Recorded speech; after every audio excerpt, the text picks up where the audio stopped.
Well, joining me from New Zealand now is Tony Gosling, investigative journalist. Good to have you with us, Tony. What is this policy that Trump is following once he asked for Chinese help, and now he's imposing sanctions on the companies related to having business with North Korea? Well, you won't hear this from Donald Trump, but you'll hear it from me. It's absolutely clear this is economic warfare against China. This may be seen as sanctions in the Western press, all over the British newspapers, for example. It'll be talked about as sanctions, but it's not. It's a form of warfare.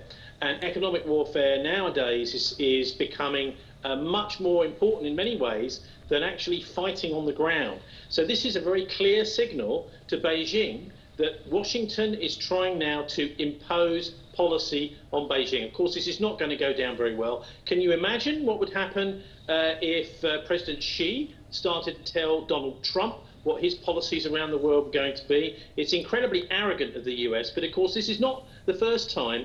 Since World War II, America has tried to overthrow, and I'm not saying he's trying to overthrow Beijing right now, but this is the opening shots of a warfare against Beijing.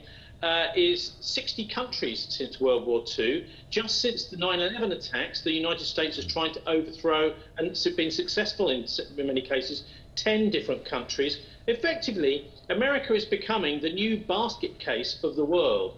It's no longer really a democracy. It's controlled by the military-industrial complex, and with Hollywood and the English language press as a massive propaganda machine, bending the minds of 1 billion or so people right across the West to try and convince them that these kind of policies make sense. Of course, they don't, because this kind of economic warfare effect of this on 50 different companies over in China is what's the effect going to be?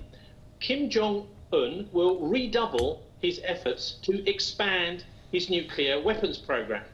So the effect of this is going to be completely the opposite to what Trump is telling the world he wants. Now, one does have to wonder if actually the intention is to ramp up tensions, really. That's actually what this is intending to do. If America wanted Kim Jong-un to ease back and to stop the nuclear weapons program, this is the last thing he would do. Exactly. Thank you for that insight. Tony Gosling, investigative journalist, joining me from Coromandel, New Zealand.